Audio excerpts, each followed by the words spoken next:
Hello నమస్తే. తెలంగాణ సర్కారు అత్యంత ప్రతిష్టాత్మకంగా తీసుకొచ్చిన హైడ్రా అనే వ్యవస్థ ఇప్పుడు సర్కార్‌కి తలనొప్పులు తెస్తోంది. సర్కారు మెడకు చుట్టుకుంటోంది. హైడ్రా వచ్చిన మొదట్లో హైడ్రాని అంతా ప్రశంసించారు. పక్క రాష్ట్రాలు ఆంధ్రప్రదేశ్ లాంటి రాష్ట్రాలైతే హైడ్రా తరహా వ్యవస్థను మేము కూడా ఆంధ్రప్రదేశ్‌లో తీసుకురాబోతున్నామంటూ ప్రకటించారు.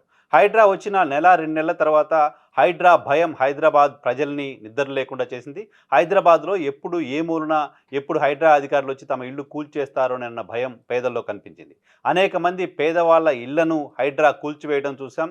అనుమతులు ప్రభుత్వమే ఇచ్చిన వెంచర్లలోని ప్లాట్లను ధ్వంసం చేయడం చూసాం. విల్లాలని కూల్చివేయడం చూసాం. ఇవన్నీ కూడా హైదరాబాద్ని బాగు చేయడం కోసం, హైదరాబాద్లో చెరువుల పునరుద్ధరణ కోసం అంటూ ప్రభుత్వం చెప్తూ వచ్చింది. అయినప్పటికీ నిబంధనలు ఉల్లంఘించినప్పటికీ చట్ట ప్రకారం నిబంధనల ప్రకారం చేయాల్సిన కూల్చివేతల్ని ఆల్ ఆఫ్ షడన్ అర్ధరాత్రి దొంగలొచ్చి మీదపడ్డట్టుగా హైడ్రా చేయాల్సిన అవసరం ఏంటి అనే ప్రశ్నలు ప్రజానీకం వైపు నుంచి వచ్చాయి. ప్రభుత్వం కానీ హైడ్రా కానీ ఆన్సర్ చెప్పలేకపోయాయి. హైడ్రా వ్యవహరించిన తీరుపైన అనేక విమర్శలు చాలా సందర్భాల్లో వస్తూ ఉన్నాయి. హైడ్రాకి నోటీసులు ఇచ్చే అవసరం కూడా లేదు. హైడ్రా ఏదైనా అక్రమ నిర్మాణం అని భావిస్తే నేరుగా వెళ్ళి కూల్చేయచ్చు. వాళ్ళకి నోటీసులు కూడా ఇవ్వాల్సిన అవసరం లేదు అంటూ హైడ్రా అధికారులు వాదించడం కూడా చూసాం. అనేక మంది పేదవాళ్ళు కట్టుబట్టలతో ఇంట్లో చిన్నపిల్లలు పుస్తకాలు కూడా తీసుకునేంత సమయం లేకుండా వాళ్ళని ఇంటి నుంచి బయటికి పంపించేయడం, ఆ నిర్మాణాన్ని కూల్చేయడం చూసి వాళ్ళ కన్నీళ్లు చూసి చాలామంది చెల్లించిపోయారు. బట్ అధికార యంత్రాంగంలో అధికార పార్టీలో మాత్రం దానికి సంబంధించిన చలనం కనిపించలేదు. హైడ్రాని సమర్థిస్తూనే వచ్చింది. అఫ్కోర్స్ హైడ్రా హైదరాబాద్లో ఉన్న వాటర్ బాడీస్ని కాపాడాలనుకుంటే కాపాడితే సంతోషిస్తాం, చప్పట్లు కొడతాం. కాపాడాల్సిందే. హైదరాబాదు చుట్టూ ఉన్న వాటర్ బాడీస్ని ప్రొటెక్ట్ చేయాల్సిన అవసరం ఉంది. కానీ ఏ రకంగా చట్టబద్ధంగా చేయాలి? అక్కడున్న పేదవాళ్ళను ప్రధానంగా వాళ్ళకి చెప్పి అక్కడి నుంచి తరలించి చేయడానికి సంబంధించిన అవకాశం ఉంది. ఇన్ని సంవత్సరాలుగా ఉన్న వాళ్ళని ఆల్ ఆఫ్ షడన్ అర్ధరాత్రి వచ్చి పొద్దున కల్లా మీకు ఇల్లే లేదు, మీకు ఆవాసమే లేదు అనే పరిస్థితిలో భయభ్రాంతులకు ఒక ప్రభుత్వానికి సంబంధించిన వ్యవస్థ గురి చేయడం సరైంది కాదు లాంటి విమర్శలను ఫేస్ చేస్తూనే ఉంది. ఇదే సమయంలో హైడ్రా పైన అనేక మంది కోర్టుల్లో కేసులేశారు. కోర్టులో అనేక కేసులకు సంబంధించిన విచారణ జరుగుతూ వచ్చింది.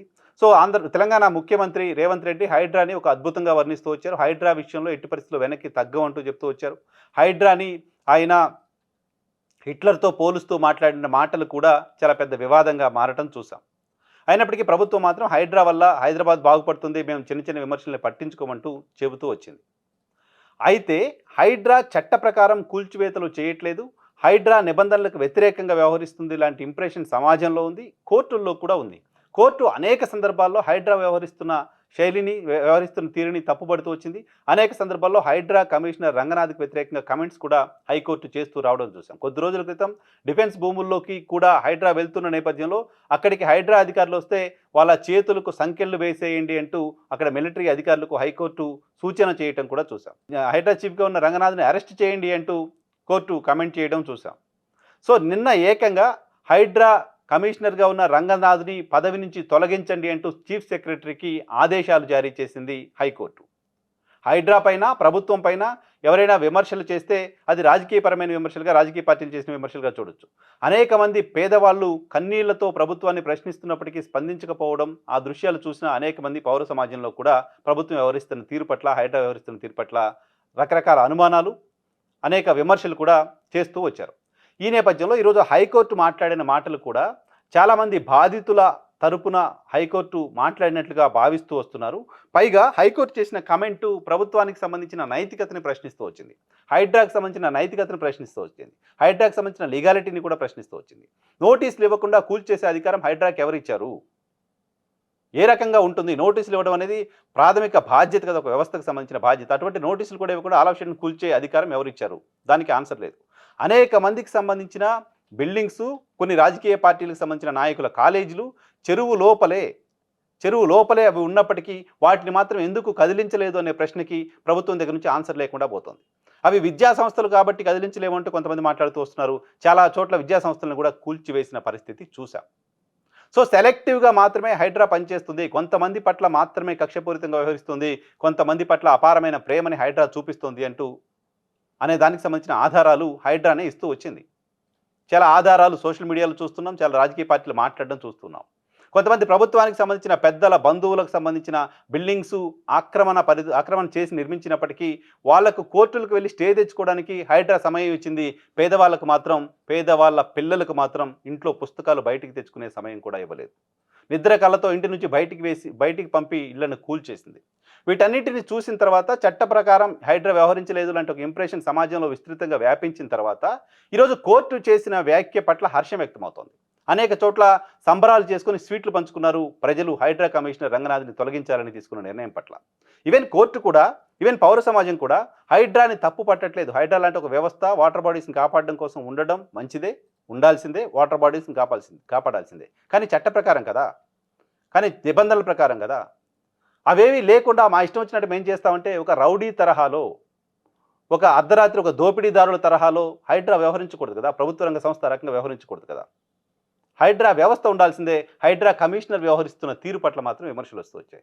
63 సార్లు కేవలం ఏడాదిన్నర సమయంలో 63 సార్లు ఒక ప్రభుత్వ రంగ సంస్థకు సంబంధించిన అధికారి కోర్టు ధిక్కరణలకు పాల్పడడం అనేది ఇండియా చరిత్రలో ఎప్పుడూ లేనిది.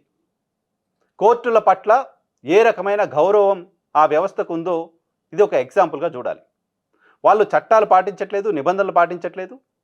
అదే సమయంలో బాధితులు కోర్టుకు వెళ్ళిన సందర్భంగా కోర్టు కొన్ని ఆదేశాలు ఇస్తే ఆ ఆదేశాలను పాటించే పరిస్థితిలో కూడా హైడ్రా లేదు అనేది తేటతెల్లమైపోయింది. 63 సార్లు ఒక అధికారి కోర్టు ఆదేశాలని పట్టించుకోలేదంటే, కోర్టు ఆదేశాలని ధిక్కరించాడంటే ఆ అధికారి ఇంకా మిగతా చోట్ల నిబంధనలు ఏ రకంగా పాటిస్తారని అనుకోవడానికి సంబంధించిన అవకాశం ఉంటుంది. డెఫినెట్గా నో కదా. చట్ట ప్రకారం మీరు కూల్చివేతలు చేయట్లేదు, చట్ట ప్రకారం మీరు పని చేయట్లేదు అంటూ అది హైకోర్టు హైడ్రాకి అనేక సందర్భాల్లో చెప్తే పదుల సందర్భాల్లో చెప్తే హైకోర్టుని ఏమాత్రం కన్సిడర్ చేయకుండా, హైకోర్టు సూచనల్ని, హైకోర్టు ఆదేశాలను ఏమాత్రం పట్టించుకోకుండా బుల్డోజ్ చేస్తూ బుల్డోజర్లతో మేము పేదలపైకి వెళ్తామంటూ హైడ్రా చెప్తే ఇది సరైనది కాదు అంటూ నిన్న హైకోర్టు వ్యాఖ్యానించింది. హైకోర్టు చేసిన మరొక వ్యాఖ్య కూడా హైడ్రా వ్యవహరిస్తున్న తీరుకు నిదర్శనంగా చూడాలి. హైడ్రా ఏ రకంగా రాజ్యాంగేతరంగా చట్ట విరుద్ధంగా పనిచేస్తుంది అనేది ఒక నిదర్శనంగా చూడాలి. హైడ్రా అనేది 9 తలల విషసర్పంలా మారిపోయింది అంటూ హైకోర్టు కమెంట్ చేసింది. క్షమాపణ నోటు, అఫిడవిట్ హైకోర్టుకి రంగనాథ్ పంపించినప్పటికీ ఇవి కేసుల నుంచి బయటపడడం కోసం పంపించడమే తప్ప చట్టం పట్ల మీకేమాత్రం గౌరవం లేదు కాబట్టి మేము వాటిని కన్సిడర్ చేయట్లేదు అంటూ హైకోర్టు చెప్పింది. చీఫ్ సెక్రటరీకి ఆదేశాలు ఇచ్చింది ఆయన తొలగించమని. సో చీఫ్ సెక్రటరీ రంగనాథ్ను తొలగించి కొత్త అధికారిని నియమిస్తే ప్రభుత్వానికి కాస్త ఫేస్ సేవింగ్ ఉంటుంది. ప్రభుత్వం కిరీటం పడిపోదు, ప్రభుత్వానికి ఏమి ఇబ్బందులు కావు. ప్రభుత్వానికి ఇప్పటివరకు వచ్చిన అప్రతిష్ట ఏమైనా ఉంటే పోతుంది. హైడ్రా అనే వ్యవస్థ కంటిన్యూ చేయొచ్చు. వ్యవస్థ కంటిన్యూ చేయడాన్ని హైకోర్టు కూడా ఆహ్వానిస్తోంది, సరైనదేనంటుంది. బట్ ఆ వ్యవస్థ చట్ట ప్రకారం నడవాల్సిన అవసరం ఉంది. ఆ వ్యవస్థ నిర్వహిస్తున్న వ్యక్తి చట్టాన్ని గౌరవించాల్సిన అవసరం ఉంది. కోర్టులను రెస్పెక్ట్ చేయాల్సిన అవసరం ఉంది. నాకు నచ్చినట్లు నేను చేస్తా అంటూ వెళ్ళడానికి వీలు లేదు. దాన్ని మాత్రమే కోర్టు తప్పుపడుతోంది. చట్ట ప్రకారం వాటర్ బాడీస్ని కాపాడుతూ, కోర్టుల గౌరవాన్ని నిలబెడుతూ, కోర్టుల ఆదేశాలను కూడా పాటించాల్సిన బాధ్యత అధికారికి ఉంటుంది. కాబట్టి అటువంటి బాధ్యతల్ని నిర్వర్తించలేని అధికారిగా ఉన్న రంగనాథ్ని తొలగించాల్సిన అవసరం ప్రభుత్వానికి ఉంది.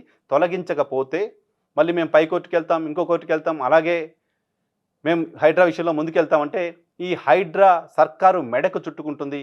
సర్కారు హైడ్రాకు సంబంధించిన నెగిటివిటీ నుంచి బయటికి పడలేని పరిస్థితి క్రియేట్ అవుతుంది. ఇప్పటికే సర్కార్కి చాలా చాలా చాలా అప్రతిష్ట హైడ్రా మూలంగా వచ్చింది. ఇప్పుడు కూడా రంగనాథ్ను తొలగించకుండా మంకుపట్టు పడితే హైడ్రా వ్యవహారం ఖచ్చితంగా తెలంగాణ రాష్ట్ర కాంగ్రెస్కు, తెలంగాణ సర్కారుకు ఒక గుదిబండగా మారబోతోంది.